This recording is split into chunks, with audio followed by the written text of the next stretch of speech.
시장 수급 뭔가 어디서 많이 파는 것 같지는 않은데 외국인 투자자들이 그동안 쭉 사다가 오늘 조금 판다고 이렇게 밀리나? 자, 파악해보죠, 수급을. 네, 오늘은 개인만이 매수하고 있는 시장 흐름인데요. 외국인과 기관은 그럼 어떤 종목을 사고 있는지, 팔고 있는지 함께 알아보도록 하겠습니다. 이 시각 외국인의 매수 동향 함께 살펴보시면요. 삼성전자, 현대차, 기아, 한국전력, 삼성전자, 우선주 위주로 매수하면서 시총 상위주를 일부 매수하고 있긴 하지만요. 동시에 매도하고 있는 종목 함께 보시면 SK하이닉스, 두산에너빌리티, 한화오션, 오늘 신규 상장한 대한조선까지 매도 목록에 포함되어 있습니다.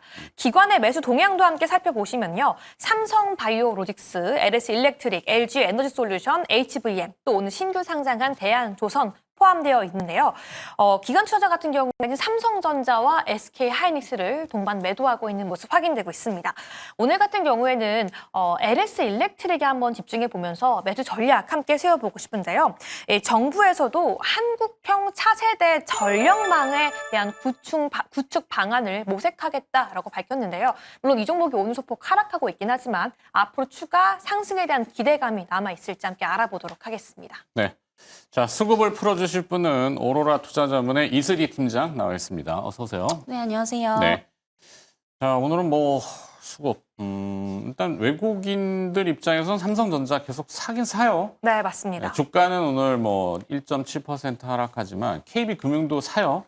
그러면 이거 한국물 판다는 건 아닌 것 같거든요. 네. 전체적으로 뭐 엎어 뭐 이래가지고 야 이거 안 되겠다 미국으로 다시 돌아가 이런 분위기 아닌데 조금 과하다 싶긴 하고 기관 투자자들은 또 어차피 또 카피하니까 네. 외국인이 판대? 그럼 같이 봐라. 이런 것도 좀 있어요. 참 줏대 없는 매번 기관 투자자들은 뭘 해서 뭐 하지만 좀 줏대를 잘 세우자. 자, 일단 네. 수급 전체적인 동향 파악을 먼저 하고 그다음에 LS 아까 일렉? 네, LS일렉트릭 함께 뭐 보겠습니다. 개별 기업 수급은 사실 큰 의미는 없는 것 같고 전체 수급에 대한 동향은 어떻게 지금 읽어보세요? 네, 일단 시장에 대한 부분들을 좀 보게 되면 특히나 이제 외국인들이 이제 선물에서 지속적인 어떤 매도 포지션이 좀 눈에 띄는 며칠 상황이- 전부터 조금 규모가 있던 선물 네. 매도가 있었죠? 네, 이제 3일 전인가요? 이틀 전에도 굉장히 지금 뭐 만개약 넘게 이제 또 매도가 나왔던 부분인데 오늘도 이제 아직까지 오전인데도 불구하고 선물 무려 지금 9천 계약 이상 또 매도가 나오고 있습니다. 이러다 보니까 지금 지수가 떨어질 수밖에 없는 이런 상황이라고 좀 보시면 될 것 같고요. 특히나 이제 외국인들 이제 코스피 중심으로 굉장히 좀 많이 팔고 있는 상황입니다. 특히나 코스피 지금 현재 4천억대 넘게 매도를 하고 있고요. 코스닥도 200억대 매도. 그리고 기관들 역시도 선물은 지금 매수를 하고 있지만은 코스피 쪽에서 5천억 넘게 또 매도를 하면서 오늘의 어떤 투심은 상대적으로 좀 악화가 되는 부분들이 이제 오후장까지 이어질 가능성이 굉장히 높다라고 보고 있고요. 근데 이건 좀 어떻게 보면 필연적이었다라고 좀 보고 있습니다. 어제 간밤에 미증시를 보게 되면은 이제 필라델피아 반도체 지수가 굉장히 좀 급락을 했었죠. 네. 무려 이제 마이너스 3% 이상 급락이 좀 나왔던 부분들이 뭐 암테크놀로지나 이런데 네. 그래서 아무래도 그 기술주 뭐 MS라든지 메타 일부 이제 실적이 좋게 나온 이제 기업들 제외하고는 대체적으로 이제 하락했다라고 보시면 될 것 같은데요. 이게 어쩔 수 없는 게 이제 금리 인하가 조금 물 건너 가고 있다 보니까 오늘 저녁에 미국에 또 NFP 난판 페이롤 나오죠. 비농 네. 부분 고용과 실업률. 네, 그렇기 때문에 이제 오늘 내내 조금 이렇게 변동성이 강하게 좀 작용할 가능성이 높지 않을까라고 보고 있고요. 워낙에 지금 PC가 예상했던 것보다 좀 너무 높게 나왔습니다. 솔직히 그 정도면 이제 개인 소비 지출, PCE 물가 지수가 끈적끈적하게 네. 안 떨어져서 굉장히 높게 나왔고 사실 이제 그 파월 의장이 항상 우려했던 게 물가 안 떨어지면 우리는 금리 인하 못한다 뭐 이런 얘기들을 계속 해왔던 부분들이다 보니까 사실상 이제 9월에도 좀 동결 가능성이 상당히 좀 높아지게 되면서 그동안 이제 금리 인하에 따른 기대감으로 올랐던 섹터가 이제 대표적으로 반도체였고 바이오 쪽이라고 보시면 되는데 금리 인하 기대감으로 올랐던 섹터가 네. 그런데 이제 요게 이제 금리 인하에 대한 기대감이 우려로 좀 바뀌게 된다라고 한다면 당연히 이제 반도체라든지 제약바이오 쪽 위주로 좀 차익 실현 매물이 나올 수밖에 없다라고 좀 보여지고 있고요. 네, 그러다 보니까 오늘 이제 반도체 중심으로 하락세가 좀 크게 나오는 게 아닌가 이렇게 좀 판단이 되고 있습니다. 그래서 오늘 이제 각종 또 경제 지표가 좀 많이 나오는 상황이기 때문에 계속해서 좀 지켜보셔야 되지 않을까라고 좀 보고 있고요. 그리고 또 한 가지 말씀드리고 싶은 게 이제 관세가 타결은 됐습니다만 어쨌든 우리는 부과를 해야 되는 뭐 상황이라고 보시면 될 것 같아요. 물론 짊어져야 될 재무적인 금전적인 부담이 있다 이렇게 보시는 네, 거죠? 저는 있다고 봅니다. 왜냐하면 25%가 이제 최악이었었는데 줄어든 거는 맞습니다만 그럼에도 불구하고 우리가 내야 되는 부분들은 좀 있는 상황이잖아요, 여전히. 뭐 지불해야 상호관세가 될 비용이. 네, 그래서 15% 정도가 이제 있는데 사실상 이게 관세에 대한 부분들이 최근에 뭐 전력기기라든지 기업들의 어떤 실적 부분으로 드러난 부분을 보면은 여전히 조금 부담 요인인 거는 좀 맞다라고 보고 있기 때문에 오히려 이 관세에 대한 영향이 우리 이제 기업 실적들의 2분기 실적에 대한 어떤 이익치를 좀 하향 조정할 수 있는 부분들이다라고 좀 판단이 되고 있어서 지금 우리 시장은 너무 낙관적으로 보시기보다는 조금 한번 비는 소나기는 피하고 보자라는 말씀 우선 좀 드리겠고요. 네. 최소한 조정이 조금 더 깊게 나와줘야지 좀 가격적인 메리트가 생기지 않을까라고 보고 있는 상황입니다. 네. 자, 소나기는 피해가자. 이 표현이 이제 외국인들 선물, 뭐, 이게 사실 이제 주식을 가지고 있으면은 주가가 조정 받을 것 같은데 그러면은 개인 투자자들은 뭐 금액이 크지 않으니까 일단 팔 수 있잖아요. 네. 외국인이나 기관 투자자들 뭐 규모가 크면은 그걸 한꺼번에 팔면은 내가 내 발등을 찍잖아요. 시세가 막 계속 떨어지니까. 네. 엎어치니 문질러 버리면은. 근데 그래서 그거를 단기적으로 전술적으로 조금 이제 이렇게 커버하려면 선물을 매도하는 게 맞거든요. 그래서 이제 코스피 선물이 최근에 한 몇 거래일 동안 매도가 좀 많았다. 그 얘기를 지적하신 거고. 소나기라는 거는 계속 내리는 건 아니잖아요. 그죠? 네. 좀 뭐 그런 의미이신 것 같아요. 자, 그럼 아까 LS, 네, LS 일렉트릭 함께 살펴보셔야 될 것 같습니다. 뭐였죠? 뭐 데이터 센터? 한국에서도 차세대 전력망을 구축한다라고 밝혔고요. 아리백 산단에 대한 기대감까지 있는 가운데 전력기기, 신재생에 대한 기대감은 계속 들려오고 있거든요. 네. 하지만 이 종목 역시 오늘 5%대 하락폭을 키우고 있긴 합니다만 그래도 지금 향후 긍정적인 전망을 볼 수 있는지 점검이 필요한 시점입니다. 네. 긍정적으로 계속 이 단발성 조정인지 네. 아니면은 조정이 깊어지거나 장기화될 것인지 그 판단을 해야 될 것 같은데요.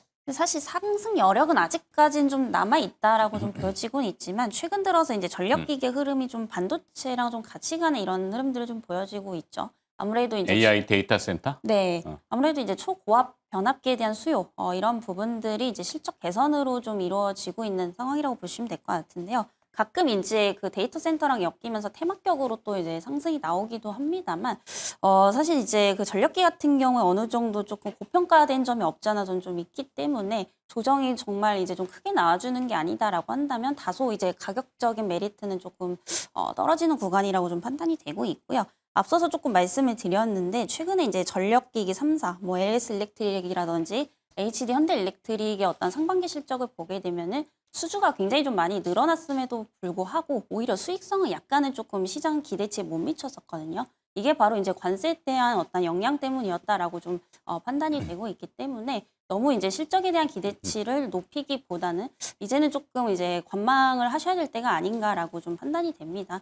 물론 이제 전력 공급에 대한 부족 현상, 이게 장기적으로 지속이 될 것은 저는 이제 확실하다고 좀 보고 있는데 이러한 부분들이 어느 정도 지금 주가상에 크게 많이 좀 반영이 되어 왔다라는 거죠. 그래서 결국에는 이제부터는 실적에 대한 부분들이 상당히 좀 중요하다라고 보여지고 있는데 이 관세로 인해서 2분기 실적이 예상이 조금 꺾였다라는 점을 감안해 본다면 3, 4분기 실적까지는 한 번 더 체크해 볼 필요는 있지 않을까라고 좀 보고 있는 상황입니다. 그래서 밸류 부담이 일단 가장 높다라는 게 원인이라고 좀 보시면 될 것 같고요. 사실상 이 관세에 있어서 저는 가장 피해갈 수 있는 또 섹터는 조선 쪽이다라고 좀 보고 있기 때문에 조선 쪽? 네. 조선 쪽은 아니고. 네, 조선이나 무슨 방산 쪽을 조금 더 보시는 게 좀 맞지 않을까라고 보고 있는 상황입니다. 네. 그래 의견을 쭉 들어보니까 네. 사실 뭐 귀에 안 들어오죠. 그렇죠. 시장이 뭐 망가지고 막 짜증스러운데 뭐 네. 개별 기업 이슈가 뭐 그렇죠. 에휴 뭐 이렇게 될 것 같긴 한데. 뭐 사실 지금 무슨 종목이 사고 싶겠습니까? 네. 네, 일단 이 내용들이 좀 해결되길 바라는 마음이 조금 더 클 것 같은데 네. 그래도 전력 이야기를 해본다라면 아리백 3단에 대한 기대감도 계속 있고 미국에서 전력 부족에 대한 이해가 들려오고 있기 때문에 꾸준히 봐야 하는 건 맞는 것 같은데 네. 그 매수 시점에 대해서는 좀 고민이 필요하다라고 말씀드려야 될 것 같습니다. 뭐 에너지 요즘 그냥 뭐 별 보도는 안 나오지만 각 가정에 지금 이제 전기세도 에어컨을 거의 24시간 돌리죠. 그렇죠. 네. 끌 수가 없어. 너무 습해가지고. 네, 저도 뭐 24시간 네. 틀어놓고 있는 거의 상황인데요. 이렇게 여름 감기 지금 막. 네, 저도 지금 목이 아프더라고요. 네. 그런 부작용도 있고. 하여튼 그 전력 수요가 뭐 계절적인 영향도 있겠지만 동절기에 또 어떻게 될지도 모르겠고 거기에다가 이제 AI 데이터 센터라고 하는 뭐 전기 먹는 하마까지 등장을 한다고 하니 뭐 수요 확충을 해야 되는 건 당연히 이해는 되고 그죠? 뭐 미국도 지금 또 이제 전력망이 워낙에 또 노후화. 노후화가 되어 있다 보니까 정말 뭐 길게는 지금 70년도 넘은 것들이 상당히 좀 많이 있다라고 하더라고요. 근데 이게 사실 뭐 전력망을 교체를 할 때 1년, 2년 갖고 되는 건 아닙니다. 최소한 이제 10년, 20년 정도의 산업이기 때문에 이미 장기 사이클이 어느 정도 지금 긍정적으로 돌고 있는 것은 맞습니다만 결국에 우리가 이제 주가 관점에서 본다라고 한다면 이러한 것들이 충분히 어느 정도는 많이 조금 반영이 되어 있었다라는 거죠. 그래서 그런 관점에서 본다라고 한다면 결국에 지금 중요한 것은 어떠한 기업에 대한 전망보다는 가격적인 메리트가 좀 빨리 살아나야 되는 게 저는 우선이라고 좀 보고 있고요. 네. 그런 측면에서 본다라고 한다면 지금 가격대보다는 워낙에 이제 또 변동성이 강한 섹터이기 때문에 고점 대비 최소한 20-30% 정도 밀렸을 때부터 좀 분할 매수 가능하지 않을까라고 좀 보고 있는 상황입니다. 좋습니다.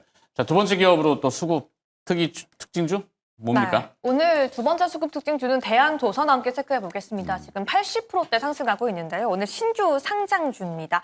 조선에 대한 기대감이 한참 높아지고 있는 현 시점 오늘 상장을 했는데요. 과연 앞으로에 대한 전망은 어떻게 체크해 봐야 될지 함께 짚어보시죠. 네, 대한조선 네. 대한전선이라 이게 사명들이 비슷비슷해갖고 대한조선이 오늘 신규 상장했다고 합니다. 내용 혹시 파악되는 게 있으신가요? 네, 일단 대한조선은 뭐 이제 상장 이전부터 조금 관심을 갖고 있었던 기업이긴 합니다. 근데 문제는 이제 항상 신규 상장한 당일에는 조금 피하시는 게 맞다라고 보고 있고요. 워낙에 이제 공모가 대비해서 굉장한 오버슈팅이 좀 나올 수가 있는 부분들이기 때문에 항상 이제 신규 상장주는 그 이후에 뭐 한두 달간 추이를 좀 지켜보셨다가 매수를 하시는 그런 전략들이 상당히 좀 유효하다라고 보고 있고요. 사실 이제 제가 대한조선이라는 종목을 조금 유심히 보고 있는 게 이 영업이익률이 굉장히 좀 높은 편입니다. 특히나 이제 작년 같은 경우에 매출액이 한 1조 원대가 평균적으로 나왔고요. 영업이익이 한 1,500억대가 나오고 있습니다. 이렇게 되면 이제 영업이익률로 봤을 때는 10%가 넘어가죠. 평균 한 14에서 15% 정도 나온다라고 보시면 되는데 사실 이게 조선업에서는 굉장히 높은 편입니다. 우리가 흔히 알고 있는 뭐 대형 조선사들 보게 되면은 영업이익률이 정말 잘 나와야 뭐 6%, 7%대고 평균이 한 5, 6%대라고 좀 보시면 될 것 같은데 그에 비하면은 업계 대비 평균에서 굉장히 좀 높은 영업이익률을 지금 찍어내주고 있다라는 거죠. 그리고 지금 최근에 이제 계속해서 좀 성장 가도를 달리고 있습니다. 뭐 이제 중형 탱커선부터 해서 사실상 이제 주목을 할 수밖에 없는 게 또는 이제 그 수익성이 높을 수밖에 없는 이유가 그 대형 조선사들이 하는 걸 좀 안 하고 있는 하고 있는 상황이라고 좀 보시면 될 것 같고요. 그러니까 대형 조선사들 같은 경우에 보통 이제 고부가 같이 LNG 중심으로 하고 있다라고 한다면은 이 대한조선 같은 경우에는 이제 그 대형 조선사들이 안 하는 뭐 중형 탱커선이라든지 이쪽 중심으로 지금 계속해서 좀 시장 점유율을 확대를 해 나가고 있기 때문에 여기서의 또 하나의 좀 강점이 있다라고 좀 판단이 되고 있고요. 충분히 이제 매력적이다. 저는 좀 이렇게 보고 있습니다. 다만 지금 공모가 대비 너무 많이 올랐죠. 뭐 50% 이상 지금 급등이 나오고 있고 지금 시장 따라서 다시 한번 좀 밀리고 있기 때문에 지금 굳이 추격 매수하실 필요 없다라는 거 다시 한번 좀 강조를 드리면서 한 달간 한번 추이를 좀 지켜보시다가 한 공모가 근처까지 온다라고 한다면 그때부터는 슬슬 좀 분할 매수가 가능하지 않을까라고 보고 있는 상황입니다. 네. 신규 상장. 네. 이게 어려워요. 공모 참여 IPO 할 때 공모주 청약을 해도 몇 주 받지 못하고 네. 그러면은 뭐 그래도 그거라도 이제 되게 뭐 하시려고 하는데 대부분 첫날 상장 첫날 락업 그러니까 뭐 보호 예수가 되어 있지 않는 물량들 그렇죠. 다 터져 나오거든요. 그리고 얼마 전에 이제 또 많이 기대했었던 UTG 플렉서블 네. 맞습니다. 글라스 도인시스. 네. 그냥 내리꽂잖아요. 맞아요. 내리꽂아 보시니까 참 그러면 어렵단 말이에요. 주식을 판단하시는 분들이. 대한조선도 저도 상장하는 줄 오늘 몰랐네. 아셨나요? 네. 기대감이 사실 굉장히 컸던 종목인데요. 그래요? 지금 80%대 상승이라면 거의 오늘 기준에 거의 시가와 근접하는 비슷한 수준이라서 이미 시세는 다 나오고서 매도할 사람을 매도한 상황이라서 지금 달려들기에는 조금 어려운 시점인 것 같고요. 이미 10시 40분이기 때문에 상장 이후 좀 눌렸을 때 그때 들어가는 게 낫지 않을까라는 생각이 듭니다. 저는 좀 기다려보는 게 낫지 않을까요? 네. 오늘은 아닌 것 오늘은- 같은데? 모르겠어요. 어떻게 보세요? 저는 전략.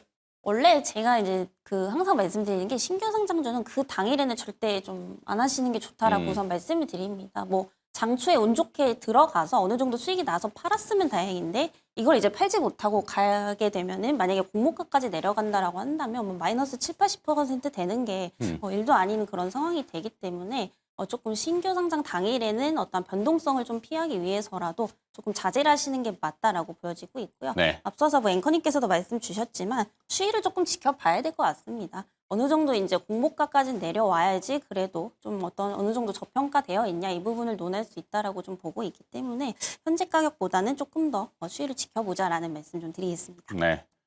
사실 뭐 증시 관련 세법 오늘 또 계속 나오지만 네. 그걸 지금 다듬는 것보다는 IPO 시장이 뭔가 불합리성 더 많거든요. 네. 그들만의 그 리그.